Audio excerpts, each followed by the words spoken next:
In a competitive world, average won't cut it. The Success Launch Point shows you how to stand out, deliver massive value, and rise above the crowd. With on-demand courses, expert coaching, and a community focused on growth, you'll accelerate your career and your paycheck. It's time to level up. Check out modernobserver.com/launchpoint.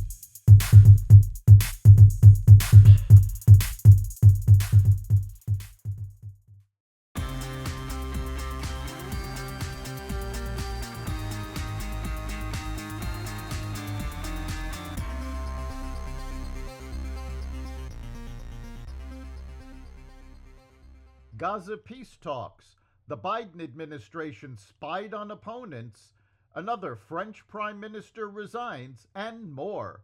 Welcome to the Raw Naked Truth. I'm your host Eric Lopkin, and here's the news you need to know. Talks towards ending the Gaza war began in Egypt.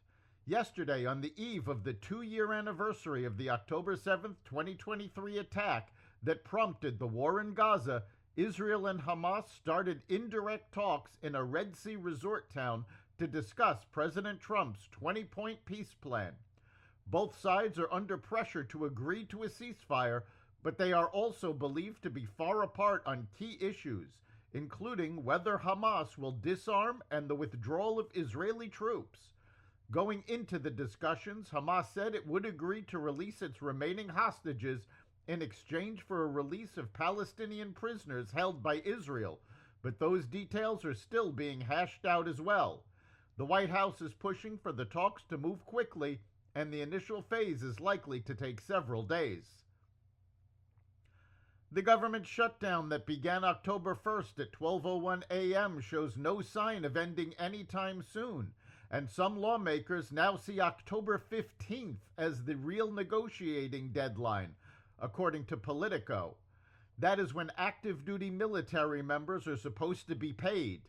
Most federal workers will miss paychecks on Friday if Congress fails to reach a deal. Illinois and Oregon are suing the Trump administration over what they argue are unauthorized deployments of the National Guard to their states.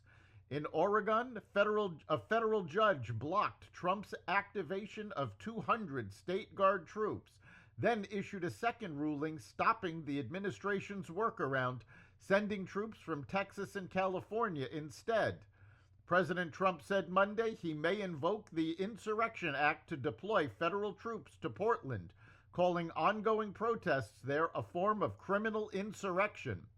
The Insurrection Act permits the federal deployment of troops in extreme cases. Illinois filed a parallel suit saying the deployment to Chicago lacks a legal basis and is tied to limited protest activity near a suburban ICE facility. However, a federal judge on Monday refused to immediately block the National Guard's operations in Chicago.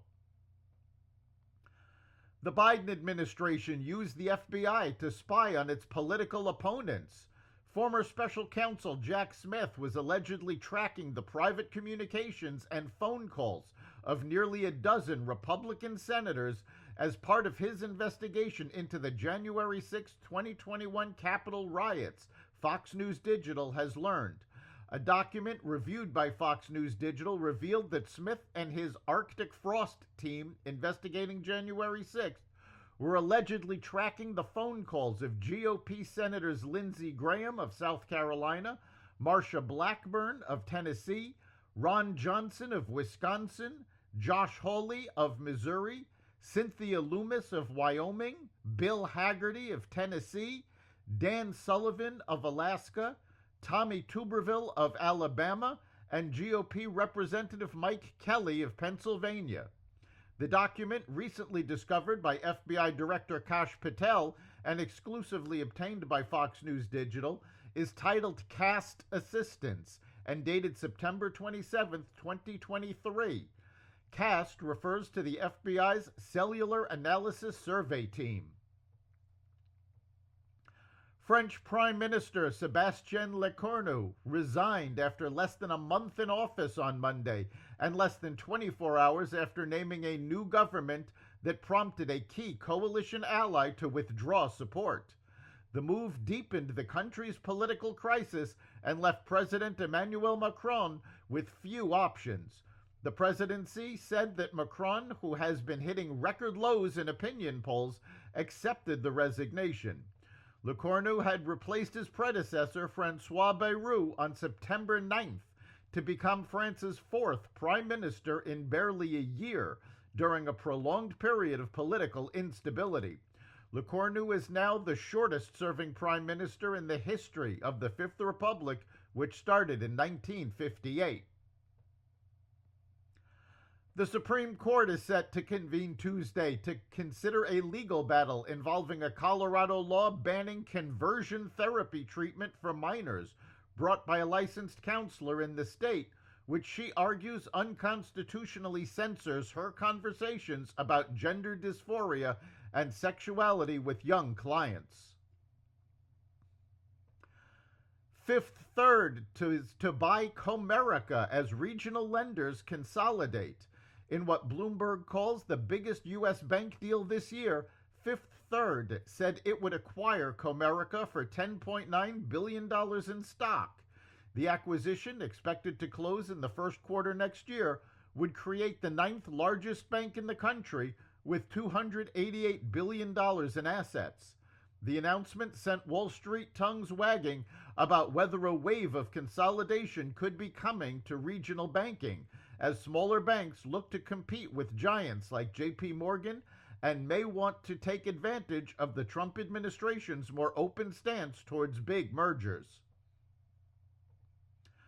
OpenAI and chip designer Advanced Micro Devices, AMD, announced a multi-billion-dollar deal that would give OpenAI up to a 10% stake in AMD if OpenAI deploys enough of AMD's chips. The agreement challenges the dominance of rival chipmaker Nvidia, which announced a $100 billion investment in OpenAI in September. That's the raw naked truth. You can catch every episode of the Raw Naked Truth Daily News Brief, as well as our sister podcast, Carnivore Radio, with news analysis and commentary, and the rest of the Xvadio Podcast Network at xvadio.com, the Apple Podcast app, YouTube, Rumble, Spotify, iHeartRadio, Audible, Amazon Music, and other platforms that respect freedom of speech. We'll see you next time.